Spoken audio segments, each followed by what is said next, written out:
Hacking this shit, stealing that info, 1% tint on my window, inside the coupe, blowing on endo, got cheap prices on real good outdoor. I was in the studio, I should get out more. I was in the truck, I should get out more. These niggas took me, chill like the Elmo, feeling like the Rock. Serving people elbows, dark well money, free like a free throw. She done pop perk, now she in geek mode. Grand cool beam, put this shit in sports mode. I understand bad, 30 different zip codes. Little ass nigga can't handle these big lows. I ain't talking deal when I'm speaking on Frisco. Futuristic, I caught this shit Gilmore, bought it from a German. I get it in crypto, hacking this shit, looking out the window, burning on shirt. West Coast bimbo, I was broke a hill, I was in limbo. I just want to slice no bread like Kimbo. I'm part big rig at my house, then call the gang, hell empty it out. Now down bad, nobody held down. Labels off crumbs, so a nigga held out. If I go behind the walls, I'ma get bailed out. If you ain't tryna call, we come same bout. Every time the gang come, shit sell out. Turn your music down when you pull in my yard. I'll put your nigga ass out on guard. Most of these niggas out here be fraud. Drop out the flash, so jumping like grass. I'll pull up in the range of a large, that's a curve. Out 30 laptops in the basement hacking. VPN on them so the boys can't track it. Turning my son by the laptop to practice.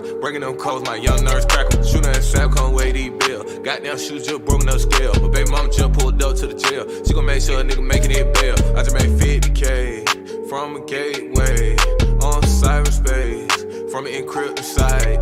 Damn, I'm loving the internet life. Clean finny wallet, couldn't take my swipe. Swipe that root quick the other night. Then 2 hours later, swipe for a flight. Hacking this shit, stealing that info, 1% tint on my window, inside the coupe, blowing on endo, got cheap prices on real good outdoor. I was in the studio, I should get out more. I was in the truck, I should get out more. These niggas took me, chill like Elmo, feeling like the Rock. Serving people elbows, dark well money, free like a free throw. She done pop perk, now she in geek mode. Grand cool beam, put this shit in sports mode. I understand bad, 30 different zip codes. Little ass nigga can't handle these big lows. I ain't talking deal when I'm speaking on Frisco. Futuristic, I caught this shit Gilmore, bought it from a German. I get it in crypto, hacking this shit, looking out the window, burning on shirt. West Coast bimbo, I was broke a hill, I was in limbo. I just want to slice no bread like Kimbo. I'm part big rig at my house, then call the gang, hell empty it out. Now down bad, nobody held down. Labels off crumbs, so a nigga held out.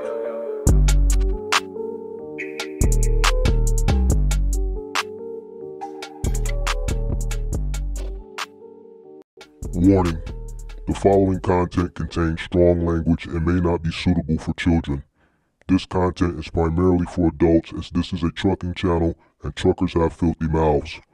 Please don't tweak if I say. Viewer discretion is advised.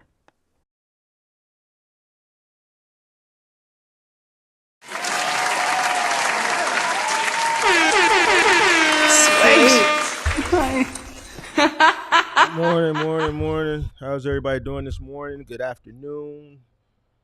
Good afternoon if you're on the East Coast, Middle America, Midwest.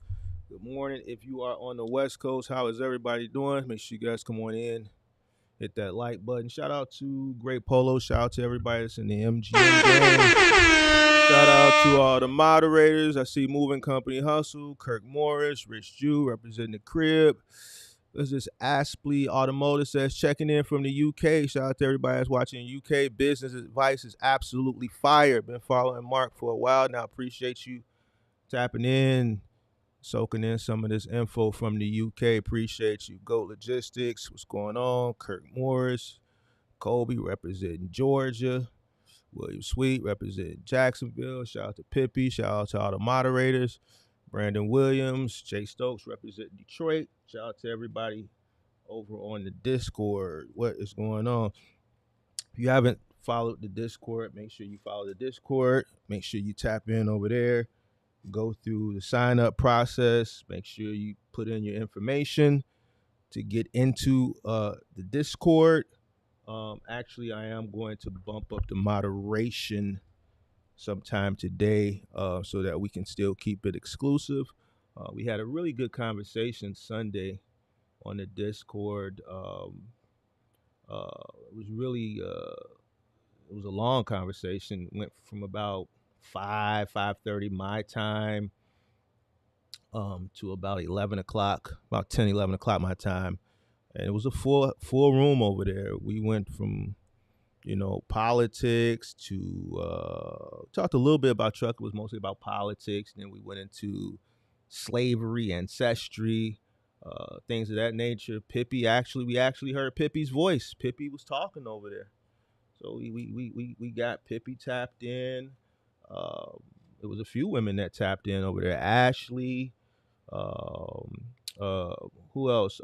It's a young lady from Chicago.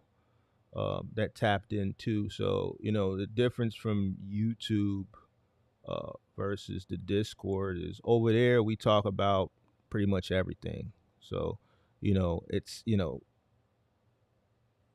exclusive, but I think it's a lot more information is given. You can tap in with other people that are knowledgeable in different things, and it's people sharing information and networking. I try to do a Discord call once a day. Obviously Sunday's discussion was more about politics because Biden had stepped down Sunday, so that was kind of fresh on everyone's brain. And there's a lot of people in there that were very knowledgeable on politics and history and policies, and I was amazed. You know what I'm saying? So shout out to everybody that's in the Discord. Shout out to everybody over there. Shout out to the moderators.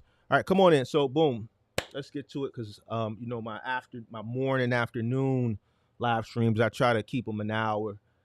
We get in and we get out. Now, what I want to do with this one, I want to make the discussion open. That's why I pinned the link to the top. So if anybody wants to chime in, they're welcome to do so, because this is an issue that I see, or a discussion that I see online, with this whole American versus immigrant versus American trucker debate, right? A lot of American truckers feel a certain way about immigrant truckers for a multitude of different reasons, right? So I did a live stream yesterday, which I think I cooked. Response was very well, but I caught a comment. That right here at the bottom from Mr. Facts Over Fiction. Mr. Facts Over Fiction said most box truck owner operators and other truckers are broke because the industry is saturated with several different groups of immigrants. Hauling for cheap, transportation business has been destroyed. It got 3 likes, so 3 people that read that comment agreed. It got 1 reply from Alderman Logistics that said wrong, right? So I'm going to read it again. Most box truck owner ops and other truckers are broke because the industry is saturated with several different groups of immigrants. Hauling for cheap, transportation business has been destroyed. Now, my live stream yesterday was called, why your box truck business is broke. And I gave, reasons why a lot of people fail at trucking or just business in general, right? A lot of people do things that aren't in the best interest of the business, especially at the beginning, and it all leads back to personal life choices for the most part. Now we have this immigrant versus American thing. Now this is a discussion that we used to debate last year. I see it everywhere, right? Now I'm going to give you my thoughts on it, right? Now, and the reason why I got the link is because if you have your own thoughts, you're welcome to come up. I'll give you about 10 minutes to get your thoughts off. And then if someone else wants to come up, I'll give them 10 minutes to get their thoughts off, because I don't want to be on here long, because we're probably going to do the call-in show later on this evening. So I still got to jump on the Discord. I still got to go to the gym. I still got some running around to do. So I'm going to do this for about an hour and 15. So I'm going to give my monologue. If you got your thoughts, you're welcome to chime in. Now, because I got some notes here that I want to pull up, right? So here's my thoughts on it. And this is, going back to what Mr. Facts Over Fiction put. Immigrants taking cheap freight is driving down the economy. Now let's look at some statistics, right? Let's look at some statistics, all right? About 19% of truckers in the U.S., 19% of truckers in the U.S. are immigrants. 19%. All right. Now, that could be a big number to some. It can be a small number to others. According to the Bureau of Labor Statistics, the median annual wage for truck drivers in 2020 was $47,000. However, many drivers reported earning significantly less, especially when starting out. All right. Immigrant truckers, and this is where I think a lot of people have an issue with immigrant truckers. Often, especially owner operators, are often willing to accept lower wages and tougher working conditions and are seen as contributing to the wage suppression. Now, here's the thing, and this goes into what I always talk about when it comes to business and competition and things of that nature. You can't exclude them as far as the competition.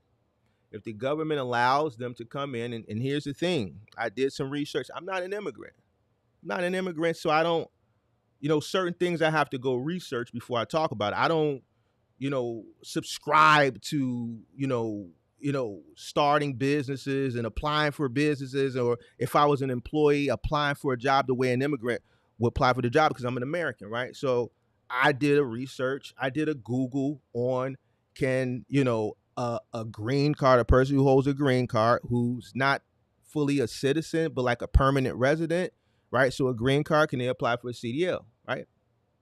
The answer is yes, right? Now, that puts them in the competition pool, right? Now, I know a lot of people hear me talk about migrants, all right? Migrants and immigrants are two different things, right? A migrant is a person who has came over here who's illegal, right? They're illegal. An immigrant is a person who's gone through the proper processes and procedures and, paying whatever they need to pay.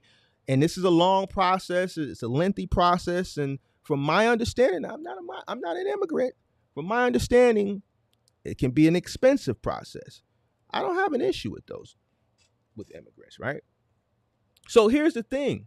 If a person comes over here legally and they go through the process, even if they're just a permanent resident with a green card and they can apply for a CDL, it puts them in a competition pool. Now, as an American, you have to understand this, and this is business. This goes back to the research part. Now, people say, oh, well, I don't need to do my research. Buddy ass over there talking all this market analysis and this business plan. He don't know because he's not out here. None of that shit matters because you got to get out here. Let me explain something to you. This is why you have to understand and do your research. This competitive analysis, this would be a part of it, right? Now, let's go back to what we talked about because it kind of correlates with what I talked about yesterday. Personal life choices. They're in the competition pool now. Now, you as an American who grew up as an American, you have to understand you're entitled. Now, this immigrant may come from a third world country. Some type of way they made it here. They went through the process procedures. They can apply for a CDL. They can get awarded a CDL. And now here's an individual whose life, just all through their life is delayed gratification. Their whole life was delayed gratification. Why? Because they come from a third world country. They're used to struggling and striving and not being in a position that even if you are a poor American, if you're American and you're poor, you could be on government assistance. You could be on EBT. You could have Section 8. You could have EBT. You get the cash on the EBT with the food. You get all the government assistance. You're probably living better than them. To them, you're living luxury. To other Americans, you may be at the bottom of the barrel, but to them, you living like a king, right? So for a person who comes from situations that are even below that level of poverty, which to upper class Americans and middle class Americans is considered poverty, to them that ain't poverty. Their whole life has been delayed gratification. So now they come here, they apply for a CDL, and they're used to living a lifestyle of delayed gratification. So you wonder why, okay, well, they accept lower rates because their cost of living is lower than yours. See, here's the thing when I always talk about competition, where people say ignorant things like none of that matter. It absolutely does, and here's why. Because you get out there, you don't know what you're doing because you didn't do your business plan, and within your business plan is a competitive analysis, and if you really did a competitive analysis, you would do a deep dive, and you would come across this information to understand that.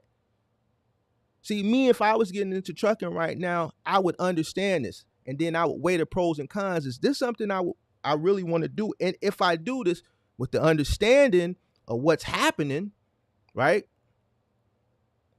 How am I going to be successful knowing that now this is who I'm competing with at a large number? I consider 20% a large number.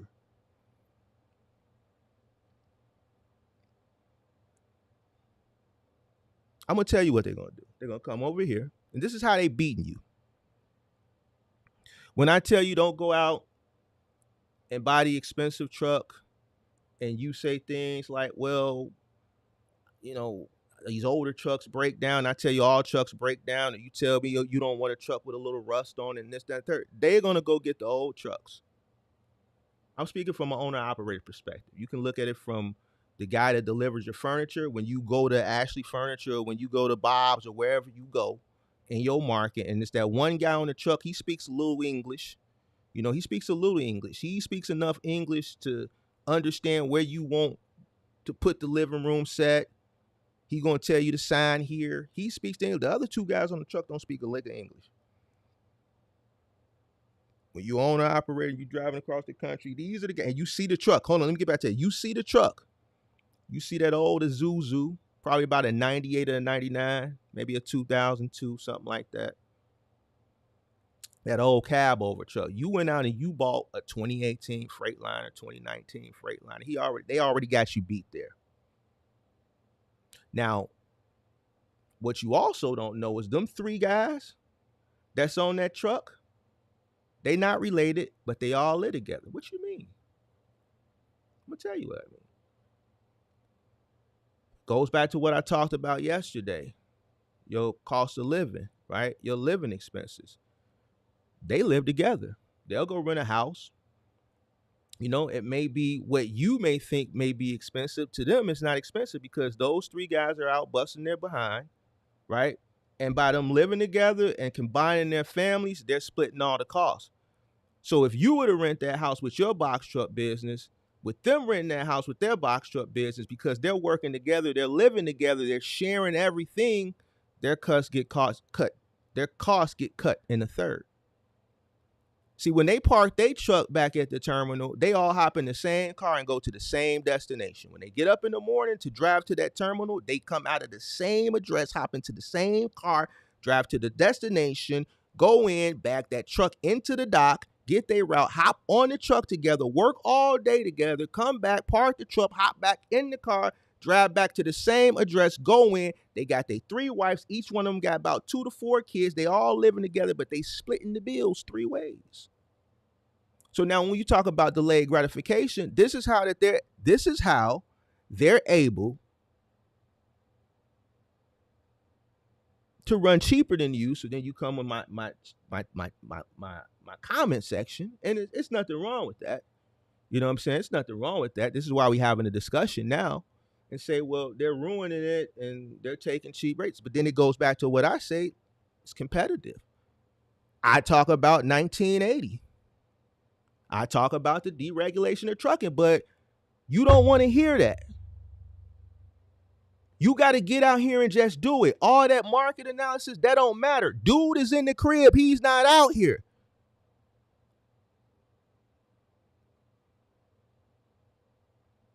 I don't need to be out there to tell you how to win. I don't see nobody else telling you how to win.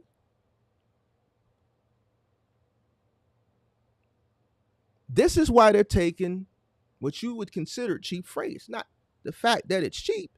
It's just they can take it and you can't because their cost of living, their expenses are a lot lower than yours. I've never seen an immigrant or like a real immigrant, not one that's I'm talking about a real immigrant who's living like an immigrant, who's living like they still over there or down there. Not one of the ones that done came up here and done got Americanized. Man, when I see these guys, they get the oldest equipment. You know why? Because on Sunday when they not running, those same 3 guys that deliver that furniture to your crib, that's working on the truck together, that's all living together, that's all combining. And I know because it's a family across the street from my OG been living like this. I swear it's about 6 families in that house. It's been like that for years. I swear it's a family across the street, about 2 houses down on the other side of the street. for years, but I swear 6 families in there. They got about 6, 7 cars, all parked in the driveway. When one person got to get out, 3 of the families got to come and move their car out the driveway so that Nissan Altima can back up because he got to go to work. He usually leave out probably about 4:30. Then they pull back in, and then about an hour later, the other 2 guys, they come back out, pull their cars out the way so that Buddy can come out, and then 2 of them hop in with him, and then they go to work. I swear it's about 6 families in there. I think it's a 3-bedroom. I don't know how they doing it, but they doing it.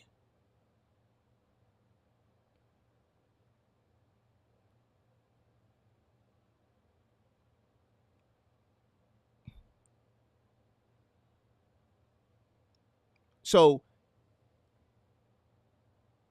everything that I tell people to look into prior to getting into business, this is one of them. This falls under your business plan. See, me, if I was coming into trucking, I would know this already. So I would do what's in my best interest to compete. I wouldn't go out and do all the dumb shit that people do. I wouldn't go out and buy a brand new truck. I wouldn't go out and buy a fairly new truck. I'm going to do whatever I need to do to keep my costs as low as possible. I wouldn't be able to live the high life because they not living the high life. It's 3, 4 families living in the crib. So to answer your question, this is how they're doing it. They work together, they live together, they play together. On Sunday, when that truck is not running, you see all 3 of them out there in the driveway, or they go to wherever the truck is parked, they take their tools, and they working on their own truck. They're mechanically inclined. You see them out there working on their truck. They changing their own brake. They changing their own brakes. They cutting costs every which way possible.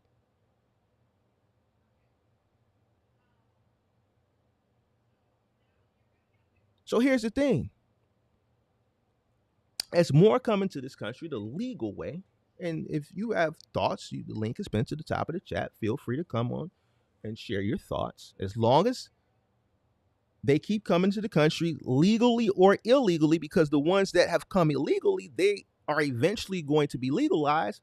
We see it happening. We see the processes happening now. My governor, first governor, that has granted migrants. You go to any DMV in the city of Chicago, it's a long line. And it ain't people that look like me. It ain't Caucasians. It ain't even Americanized or first generation Hispanics. It's all migrants because my governor said, hey, effective July 1st, if you are a legal alien or a migrant, go on down to the Illinois Department of Motor Vehicles. We're going to give you a driver's license. To me, that's a step towards legalization. Here's somebody who crossed the border illegally. Now, in the state of Illinois, they can get a driver's license, which I would think now they can go apply for a CDL. So even if they can't apply for a federal CDL, they still have an Illinois driver's license, which still gives them the ability to go out and work and do transportation jobs, whether it's gig, Uber, Lyft, or go to a 3PL and drive for a company. Or if old Marky Mark wanted to ramp back up, I could go hire him because they got a driver's license. Guess what? A lot of them still live in the migrant shelters. You drive past the migrant shelters this year here, they don't look like last year. When you drove past them last year, they were outside. They were sleeping outside the police station. Drive past the migrant shelters this year. They have cars. You see them coming out the migrant shelter, hopping into their cars, going to the jobs that have hired them. You come downtown Chicago, I was talking about on the Discord yesterday, you would think you was in DR. You would think you was in DR. You would think you was in Honduras somewhere. Downtown Chicago is full of, you go to the South America, you see how they ride on the scooters with the basket on the back, doing the deliveries and shit like that. That's what, you see scooters everywhere. With plates, with Illinois plates, because they have Illinois driver's license. You go downtown, you see them on the $1,500 e-bike zooming through the streets, delivering Grubhub, doing DoorDash. So they're not just infiltrating the trucking industry, they're infiltrating all industries. And guess what? Once they finish, they go right back to that migrant shelter where they're not paying any rent. They're already getting government subsidies. They're getting EBT. They're getting $300 to $400 a day. They're getting a free phone. They're getting free health care. So these are the facts. All right, business owner. You can't complain about it. It is what it is. So if you still want to come into this business, you can't complain. When you're a business owner, you have to know what you're up against and do what's in your best interest to compete. It is what it is. From the legal side, it is what it is. Forget the migrant side. Forget the illegal migrants, because they really, if you complaining now, they finna, listen, damn, man, I say I ain't gonna cuss, but check this out. They finna fuck you up. They listen, the immigrants that migrated over here legally don't want them here because they know what they finna do. They ain't even paying no rent. Listen, call me a liar if you want. I will go do a live stream and I'll go to one of these migrant shelters and we'll pull up and you'll see them all coming in and out, coming out the shelter, hopping into their cars, going to work. They got McDonald's uniforms on. They got the scooters. They doing the and they ain't paying no rent.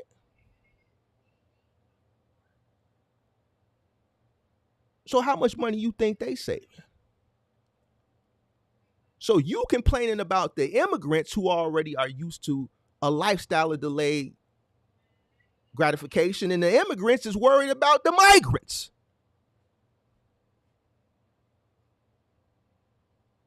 So guess what, business owner? That's what business owner. You got to do what's in the best interest, which goes back to what I talked about yesterday.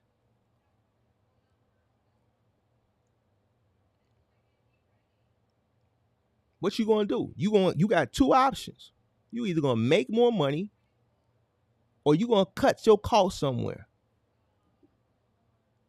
You either gonna make more money or you gonna cut your costs. If you don't do one of those two things, then just go ahead and give up, fail. You gonna fail anyway. If you don't do one of those two things, then it leads to failure. You're either gonna cut your costs or you're gonna make more money. Or fail. The fact of the matter is, competition is competition, regardless of the circumstance. Their competition, right? Because they practice more delayed gratification than what you're practicing. All the way down to living 3 or 4 families in a 2-3 bedroom home. You're not gonna do that. You're not gonna do that. That competition ain't no difference than, let's say, me coming in, who knows this industry inside and out, who's going to go out and acquire older trucks, who's going to keep my costs down, and I'm going to come into that terminal that you running, and I'm going to take your food off the table. You can't be like, well, man, Mark, you got way more years. You know how to navigate. It's not fair. These old guys that's been in trucking for over a decade coming in and messing the game up for us because we still learning. We still trying to go through the learning curve. That ain't fair. Listen to how that shit would sound. So because I'm more tenured and more knowledgeable and I just decide to come into your facility and just take your food off your table because I know how to take your food off your table because I'm not doing the shit that you doing. Because you listen to a buddy ass telling you to go rent a truck and go buy the brand new truck and you don't know your cost per mile, you don't know your operational costs, and because you want to go to the club every weekend and have bottle wars and the fucking goddamn bottle girl walking around the club holding up the sign, the purge, your bottles coming through the club with getting out the mud truck and LLC on the sign and everybody looking and following you, and now the baddies done made their way over to the section. And I know better than that shit. What's the difference? It's competition. Competition is competition is competition. You ain't trying to compete. Because you just want to come out here and do it. That shit don't mean nothing. Okay. I'm going to keep showing people how to win. I'm going to keep, when people say things like that, it's not me coming back at them. It's just me putting things in perspective. It is what it is. See how people come in and then they leave. And these are the same people that's in my DM. And this is why I stopped responding. This proves the point. This is why a minute amount of people win. Majority people fail. Majority people fail. Only a minute amount of people win. So if I was new coming into the industry, I wouldn't say shit like that. It wouldn't bother me because I would already know that's what I'm up against. If I want to start a landscaping business, I know what I'm up against. I know Migo and them cutting the yard for 40, 50 bucks now. So I got to do what's in my best interest to cut the yards for 30. Whatever I got to do to cut the yards for 30. Do I got to cross state lines and make sure I fill up enough 5-gallon gasoline jugs where I'm saving 30, 40 cents a gallon? So throughout the day, I'm filling up my lawnmowers and my equipment, and the fuel is costing me less than stopping in the middle of the city of Chicago, filling up for $5 a gallon. God damn it, then that's what I got to do.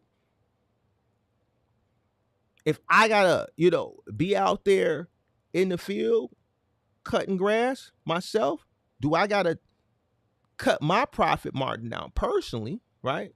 My pay down so that I can acquire more jobs because I have to keep my costs low, right? When I'm charging the customers so that I can acquire more clientele so that I can make my money in volume, then that's what I got to do because I understand Migo and them got landscaping on lock and they all ready for the load though. So I have to figure out a way, understanding this, coming into an industry that's predominantly dominated by Migo and them, and they already on the load though. I'm going to do the research and do whatever I need to do so that I can come in and undercut them.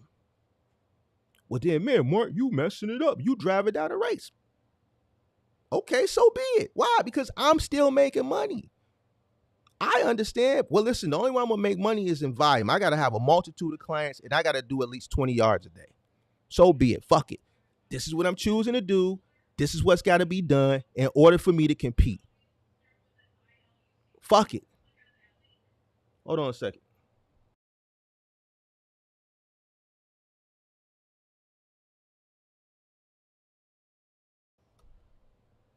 So I'm not tripping on if I was coming into trucking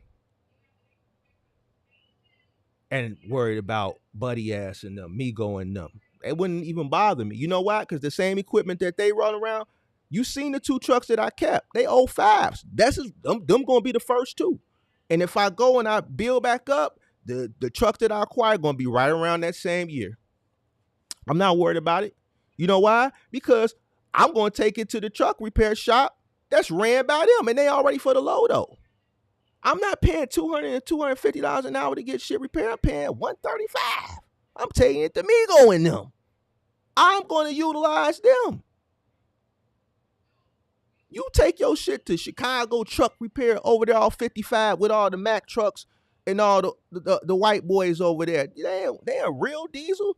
They ain't went to school and all them schools, and they got all them corporate accounts, and they got that big 1 million square foot, beautiful, beautiful facility with all the trucks and shit. Nah, man, I'm taking my shit right over there to Migo and them where they got the oil. When you walk into the shop, you sliding all over the place and shit.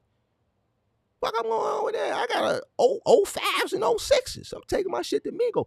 I'm finna save me $100 an hour. You ain't do your research. You don't even know where to take your truck to get repaired for the low though. So keep complaining. Keep complaining, and that 19% is going to creep up to 20, going to keep up to 21, going to keep up to 22. It's going to keep creeping. You know why? Because you don't want the job. The shit that they willing to do, you not willing to do it. The shit that they're willing to do, you not willing to do it. So not only are they willing to do it, they're willing to do it cheaper than you because they can afford to do it cheaper than you. See, they not having bottle wars on the weekend. They working 6-7 days a week, and if they working 6 days a week, that 7th day, I swear for God, you see them working on their trucks. They got their Coronas, their Modelos. They out there under the truck, working, changing brakes, doing whatever they need to do for that truck because they heard a little something during the week, but they thugged it out. That truck gonna be ready Monday though. I bet you that truck be ready Monday morning. Pull up to the dock Monday morning at about 5 a.m. The truck gonna be there. Because they spent all day Sunday about the break of dawn. They was under that bitch. doing whatever needed to be done, getting ready for that next work week.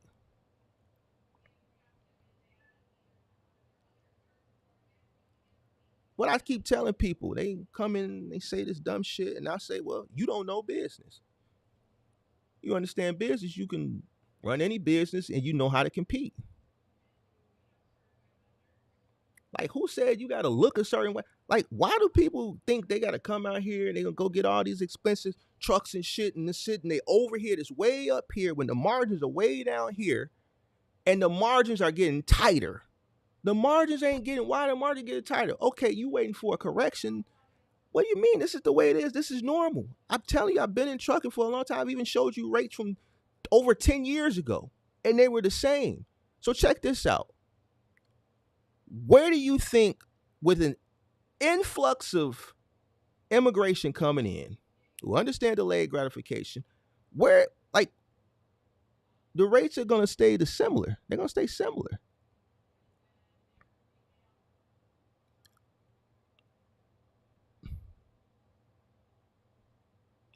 Told you yesterday. You got two options: make more money or cut your expenses. Migo and them ain't paying no truck note. Listen, they going on Penske once they work enough money. Listen, I'm looking at migrants. This is this is true. I'm not making this up because it just sounds good for content. I'm telling you the truth. When they first got hit last year, I'm paying attention to this. When they first got here last year, they were sleeping outside in the cold. They weren't used to it because they come from third world countries where it doesn't get this cold. They out there freezing, thugging it out in the cold. It gets wind chill below 40, 50 here. The police put their ass out, said y'all can't sleep inside the police station. Y'all bringing measles and lice and shit. We had lice outbreaks and shit. They were sleeping outside in the cold. This year, they went from, in 1 year, they went from coming here, nothing, not having nothing, not knowing nothing, not even understanding north, south, east, and west, to having cars, $2,000 e-bikes. They ain't, you know, they try, you know, they ain't got the ones, they ain't got the retros. We call them the Mexican mics. They got like the crossover Team Jordans. They, you know, ain't trying to get a little drippy. But the point that I'm saying is, here's some individuals that have come here within a year with nothing, and I see in a year they've gone from nothing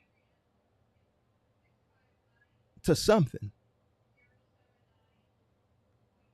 And the something may not be a lot to you and I, but based on the circumstances and the situation, when you really look at it, it's a lot.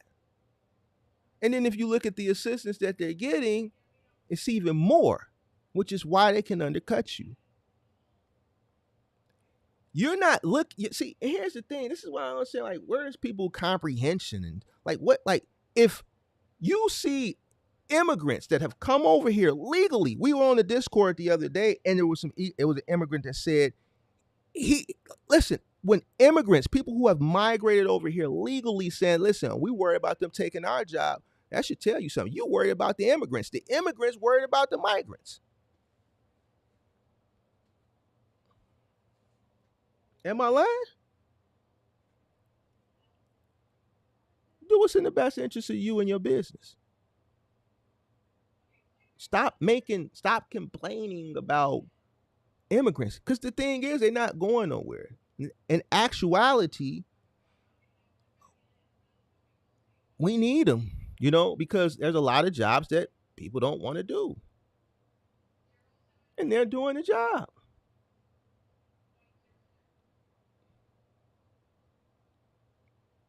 So you have to do what's in the best interest of your business. You can't listen, I know they told you that if you got the truck, you was going to run it up. You can run it up. But with the current cost of living, what you thought you was going to be able to do, I'm here to tell you, and I've been telling you,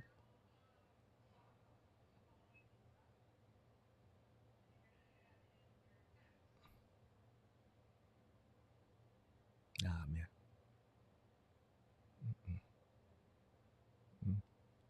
Yeah, they're going to keep living 3 to 4 families to a 2-bedroom house. 3 to 4 families.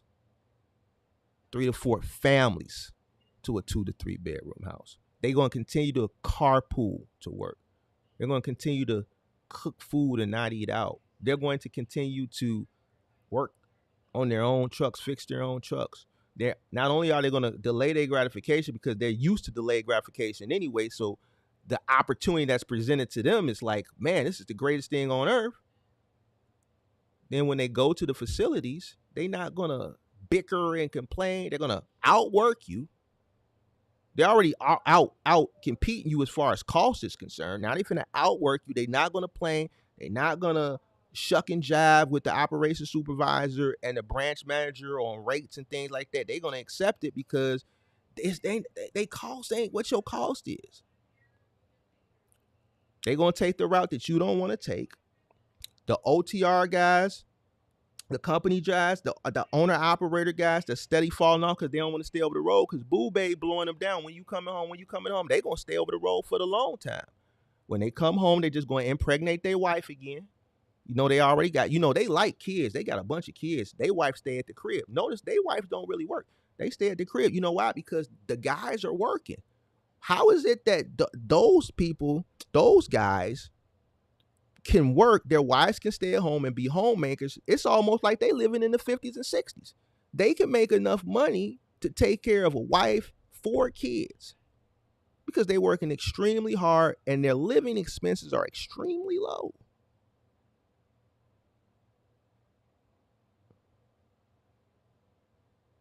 They are the definition of staying down till they come up. They stay down till they come up. See, you ain't trying to live with 2-3 other families. And I don't blame you because I ain't finna do that shit either. Listen, I'm entitled too now. Don't get it twisted. I'm an American. I'm entitled and privileged than a motherfucker too. I'm entitled to. I ain't doing it, but they will. They will. They absolutely 100% will. You know why? Because they've been doing it over there. They was doing it over there anyway, except, man, I done been to some third world countries. I've taken excursions outside of the damn all-inclusive. I've taken excursions. I've then went through the jungle. I've seen, when I was in the DR, I was going through an excursion through the jungle, and I remember when they gave us the speech, they said, listen, we finna go through some areas. The natives are going to run up to you. Don't touch them. They not going to touch you. Don't touch them. We go through these jungles. These people living in the jungles in like huts made of pallets. The pallets that you crank up with your pallet jack and push in your truck. They done built huts made of pallets. And the little kids running through, they got smut and dirt on their face. They see us coming through. I'm wondering because, man, the security that's, on the tour, because I done been to a lot of places. I'm like, God damn, why we got guys with guns and the mask on and shit covering up their face? They we mobbing through this bitch. And then these people running up to us with dirt and shit on their face. They living in pallet houses and shit, grabbing weeds out the ground. Please, please, please, help me, help me, help me. This is how they living. They live in multiple families in pallet houses. And I ain't saying that to be funny. I'm just, for people who haven't really got a chance to experience this or seen it, I'm just want to give you a visualization of kind of what I'm talking about. I've seen people live in huts made of pallets so that they come over here and they can get a job and live 4 families to a real house with real working water, with a bathroom, with a toilet where they can sit their ass down on and close the door. Listen, they can go. I want you to visualize it. Coming from a place made with a pallet to a place, even if it's 3-4 families, they can go in the bathroom, close the door, sit their ass down, and do what they got to do. They can wash their hands, run in water.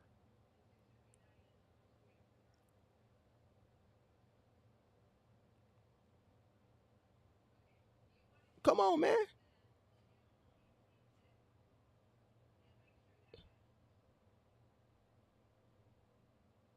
Don't complain, just compete.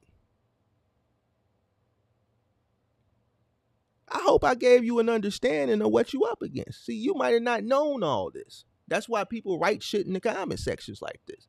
Just because I feel a certain type of way about migrants, I don't feel like that about immigrants. I understand immigrants. I understand what they bring to the country in a positive way, and I understand what people's plight is, but it's still competition. They can go get a CDL. Shit been going on. This shit ain't new. This shit ain't new. It's just new to you because you just started business. I remember back in the day whenever you seen construction crews working on building high rises, primarily on the highways. You seen not even old, you just seen white guys. You seen these biker looking white guys with bald heads or these long beards and tattoos all on their neck and tattoos all on the side. This is what construction workers look like in the 80s and the 90s and the earlier part of the 2000s, and right around the mid 2000s, later 2000s, going into 2010s, I seen the dynamic shift to construction. Because in my day, in my earlier days, especially here in this market, construction was one of the industries that was controlled by the mob. Construction was a primarily Caucasian industry. And I'm just using that industry as a comparison because I don't want people to think that it's just trucking. I just want you to understand it's in general in this country. But over time, I saw construction go from predominantly white. Most of them guys look like just badasses, bikers, shit like that, to predominantly Hispanic. I can't find a white guy doing construction to save my life.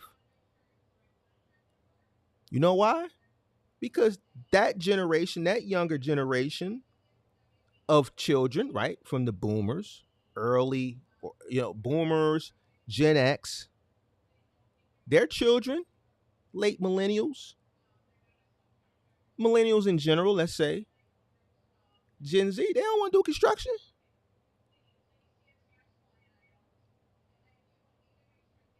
They don't want to do that shit. They ain't want to stand out in the sun with a jackhammer in the hot ass sun and be lifting shit and moving shit and doing all that shit and dust flying in the air and all this shit and out there in the heat and out there in the cold. They don't want to do that shit. It's predominantly Hispanic.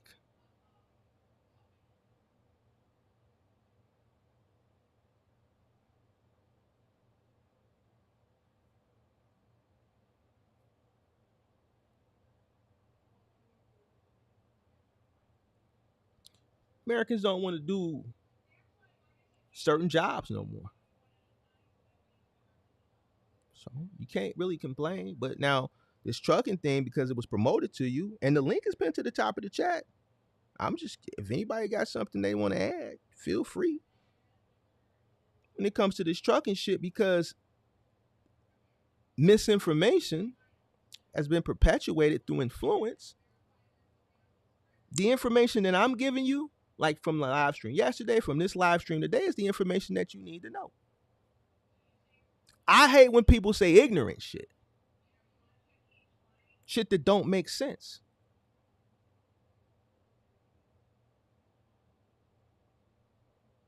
There's no such thing as cheap freight. There's something that exists that's called competition.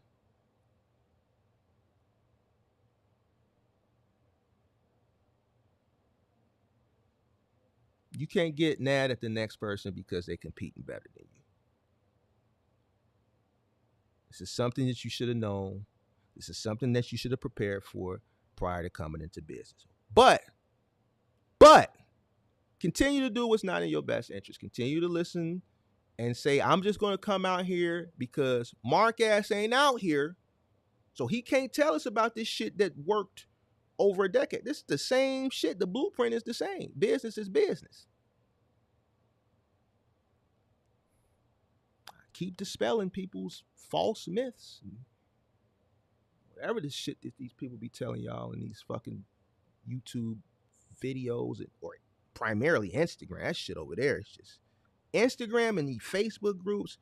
Listen, if you listen to anybody on Instagram or on a Facebook group, you crazy as hell. But the screenshots that I see from over there are just ridiculous. Ridiculous. Let me tell you what I would do if I was coming into the business right now, since don't nobody want to hit the chat up. I'm not going to go buy a new truck. I'm not going to go buy a fairly new truck. I'm going to go buy the most inexpensive, most efficient truck as possible after I take my mechanic with me who does a full diagnostic. I am going to pay a diesel mechanic to do a full diagnostic on some trucks and say, listen, which one of these trucks, this is my price range. I'm going to buy you out for the day. This is what we're working with. I'm going to make sure I got some capital ready, whichever truck we go with, whatever little money I got to put into it to make sure it's up and running. We're going to do that because I understand that my costs need to be low as possible just to compete in general. Now, with the immigrant situation, I understand, but I'm also looking forward to the future. What do I always tell people about forecast analysis? We got over 10 million immigrants that came into the country over the past couple years. Well, not even immigrants, migrants. So over the next couple of years, there are going to be a percentage of them entering into transportation as well. My state was the first state effective July 1st that granted driver's license to illegal immigrants. Illegal. No green card. Illinois state driver's license. The process is already beginning. So understanding what's going on now and understanding what's about to come with an infusion, an influx of 10 million or plus, right? How many of those are going to come into the transportation industry? So now I need to understand, I need to make sure my cost is as low as possible because I'm entering in. So within the next year or two, the same thing that's going on now is probably going to be the same, or it might get a little bit, the road might get a little bit rocky, or, I may have to compete a little bit harder. I'm not going to go out and make sure my cost is sky high. But you know what? I can't go out and get the 2-bed with the office, with the 2 bathrooms, with the glass shower, with the marble floors. Man, I'm probably better off getting this little studio. Or I'm on the road anyway. Let me see if I can stay at Mom Duke's crib. See, these are the things that I would be thinking about coming in, understanding what I'm up against.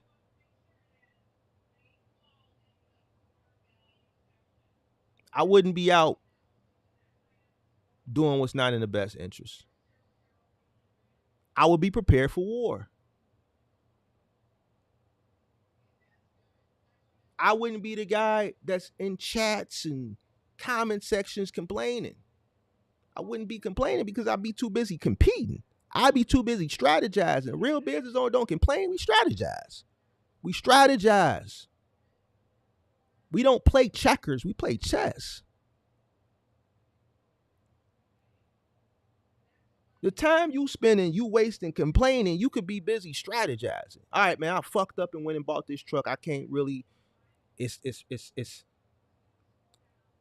my competition, my level of competition, is not where I want it to be because of the overhead, because of this mistake. Where else can I cut at so that I can increase my level of competition? See, instead of complaining, this is the shit that I would be thinking about. I'm in it now. Did you see Michael Jordan complain when Lambeer and them and Isaiah and Rick Mahorn kept fucking him up in 89? Well, every time Mike came to the hole, they was fucking him up. Did he complain? What did he do in the offseason? After they lost that Eastern Conference final, what did he do? He got his ass in the gym and he got stronger because they was beating him up. Remember when he came back next year and they walked off and they didn't shake his hand? Did he complain? No, he went in the gym and he got stronger. He said, you know what? I got to come to the hole. They beat me up. I need to get bigger. I need to get stronger.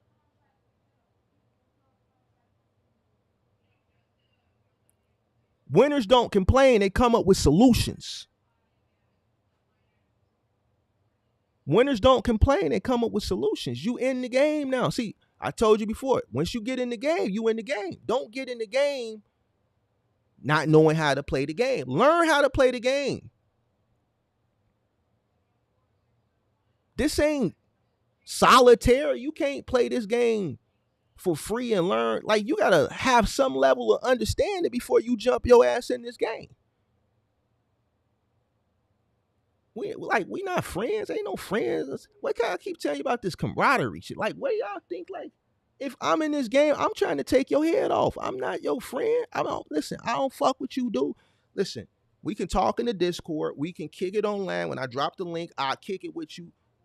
Let us run into each other in a terminal. Listen, I'm not your friend. You're gonna see the face from the online face, and I'm stone face on your ass. Nigga, I'm trying to knock your head off. I want your food. I want your money. I want everything. Y'all think I be bullshitting. I'm telling you the dead ass truth. I'm not bullshitting. It's business. It's not personal. I don't have anything personal. I don't think anybody that competes on a high level has anything personal. It's all business. There's an opportunity presented. May the best man win.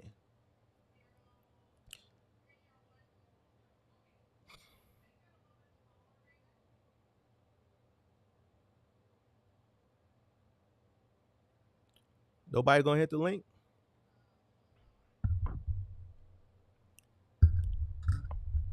Anybody want to hit the link? Any comments, questions, or concerns? Tracy said, don't knock my kids off, Mark. My kids got to eat. Listen. Check this out. If we in the same industry and it's something that we in competition for, your kids is going to be the least of my concern.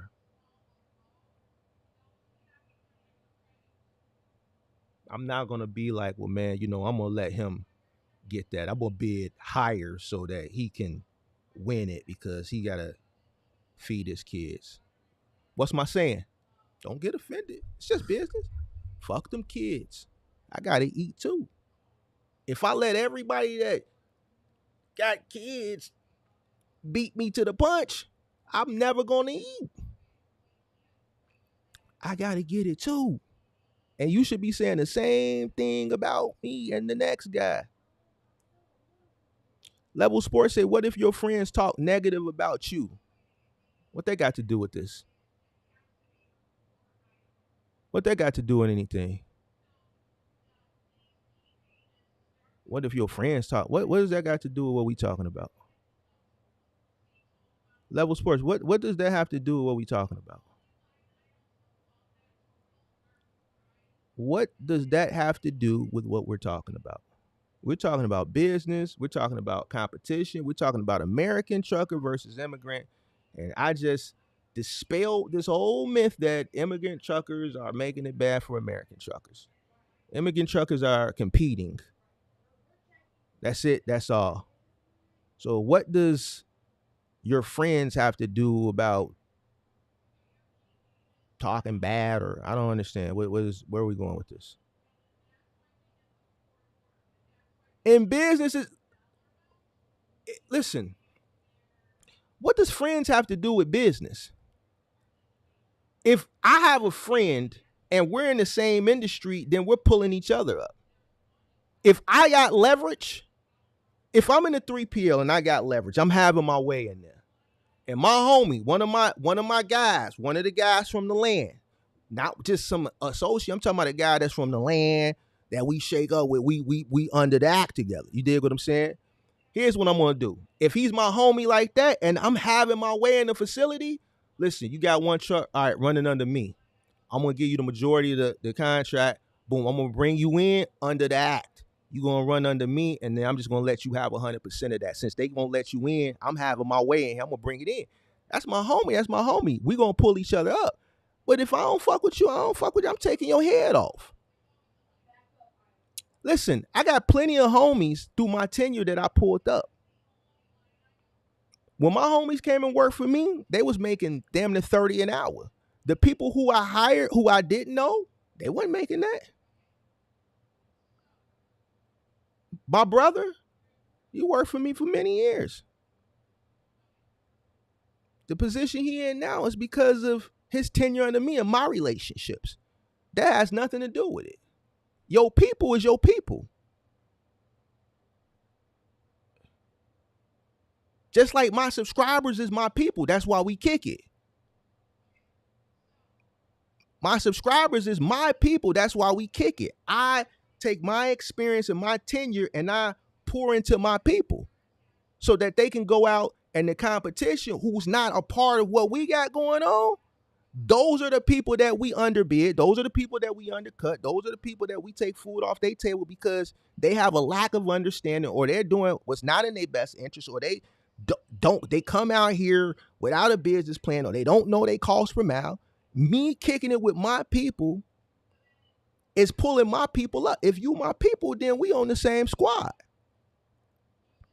My people, I've done a lot. I've helped people get better insurance rates. You must be new to the channel because that has nothing to do. You clearly new to the channel. I've had people that have come up with paying $2,000 a month for insurance. I've put them in tune with my broker and they paying less than 50% off. Guess what? The same insurance company, it was paying $1,800 with Progressive.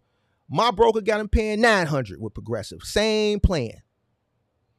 My people I look out for. My people, we on the same team. If you're not on my team, then you my competition.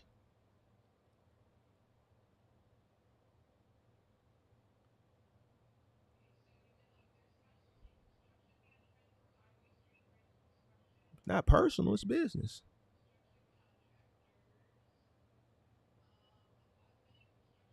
Friends don't compete. We pull each other up.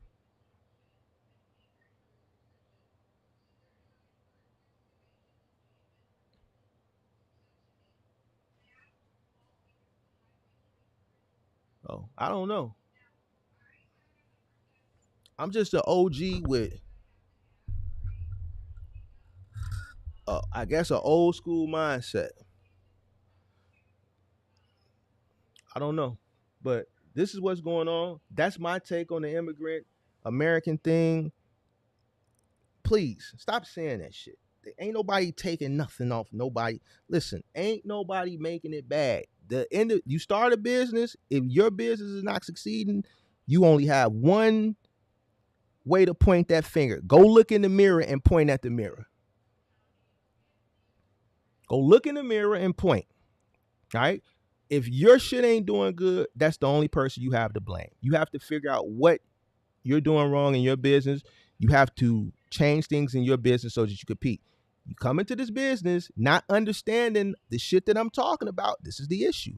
You can't change it. There's nothing. You're not going to be able to stop immigration. You're not going to be able to stop that shit. So you have to deal with it. Nobody wants to come up. Going once. I'm curious to hear another person's perspective. I was going to allot an hour, maybe an hour and 20 minutes. We just over an hour. Yeah, I'm done cooking.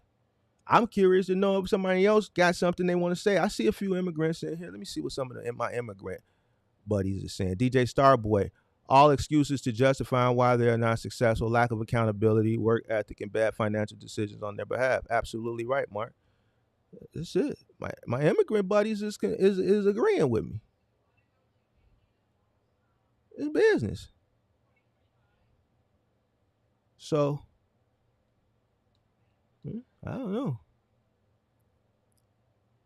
Melisone, let me just say thanks, champ, for your inspiration. Appreciate you. So hey. All right. Call-in show this evening, man. Probably around 7 o'clock, man. I think we already got one person. Michael, if you in here. Did I see Michael Manuel in here? Michael Manuel. I know we got one person that's gonna call in that we gotta get some little understanding going on. Rich Juice ain't no friends in business, only family. Friends will mess you over. Family is the ones you're willing to take L's for. People that I rock with, I'm gonna pull you up. Even if I rock with you and you let me down, if I rock with you, I'm gonna pull you up. Because I would expect the same thing from the people that I rock with. We pull each other up, you know what I'm saying? So, I've never really competed against friends in business. I've only pulled them up. A lot of the people that have worked for me that were my friends are still in trucking today.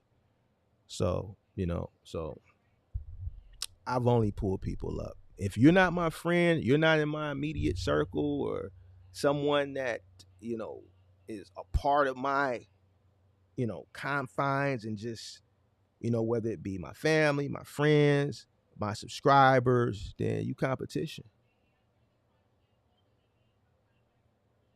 And I'm absolutely 100. If we're competing, if I'm bidding on a load and you bidding on a load, only one person can get it.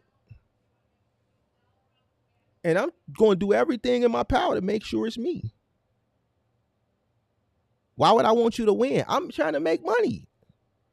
I'm trying to knock your head off any way, shape, form possible. Like, this is big. Like, I don't understand why people don't understand this. This is not like friends and camaraderie and let me help you out. This is absolutely, positively competition and beating people, beating you to the punch, beating you in the bid, beating you at the place of business, outperforming you so that we can get the better routes. Why do I want to go way out in the boom? Why do I want my trucks going way out in the boondocks? If it's a route right here that's within a 15, 20-mile radius with the same amount of stops where my trucks is burning less fuel, they ain't got to sit in rush hour traffic to get back to the yard because they are 100 miles out and that route is here and you got it and you not performing. We're going to outperform you and we're going to take that route. I've done it plenty of times. No bad feelings. Get on your job, pimp. Get on your job, pimp. You should have showed your ass up. See, you didn't show up to work. We covered your route the last 3 Mondays, and I had a conversation with the operations supervisor. Yes, I did. Listen, we covering this guy's route every single Monday. I got a bunch of trucks in here already. You might as well just let us get that route. We should be rewarded for going above and beyond. We're bailed you out. Every single Monday we bail you out. I need that route. I'm already spending excess amount of money on other routes. We should be rewarded. All right, man, you got it. Buddy bring his ass back. Man, y'all got my route. Yeah, you didn't want it. Man, you got a consistent pattern and not showing. Man, Mark, you bogus. Man, fuck all that. I'm trying to save money each and every way possible because I understand business. I'm not going to leave food on the table. Listen, you got a dedicated route and you don't show your goofy ass up to work. You're leaving, and you leave your freight on the dock, that's leaving food on the table. You left your food on the table and you allow me to scoop up your food. That's your personal problem.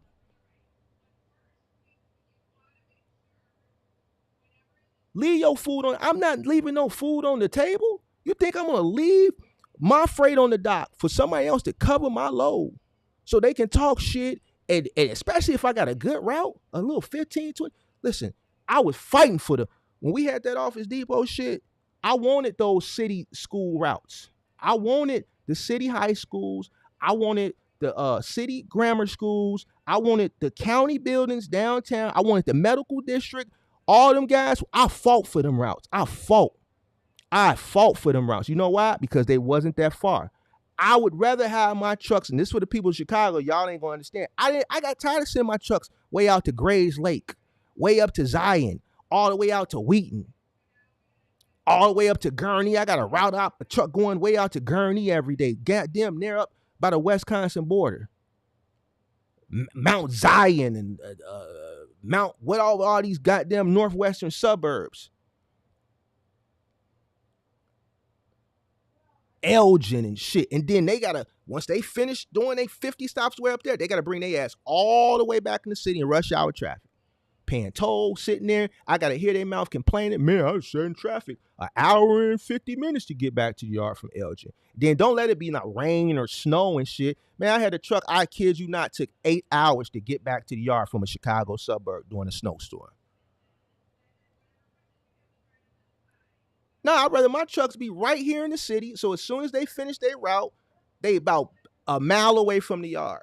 Why? Because it's costing me less fuel. I hear less complaining. It's a more efficient route. My trucks ain't the mileage ain't kicking up, which is maintenance, more maintenance issues. I gotta do PMs more frequently because of the amount of mileages they do. I understand business. So you got these routes, all these guys got these routes, we scouting them out.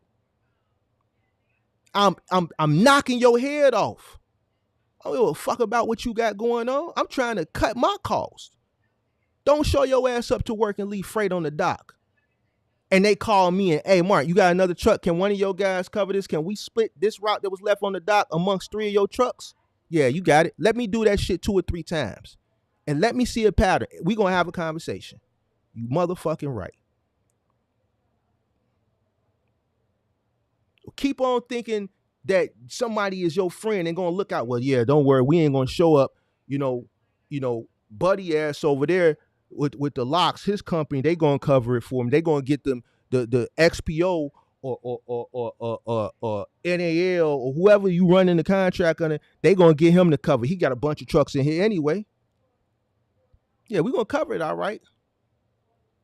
And while we covering it, I'm taking that shit from you. I will never leave food on the table for another person to come take.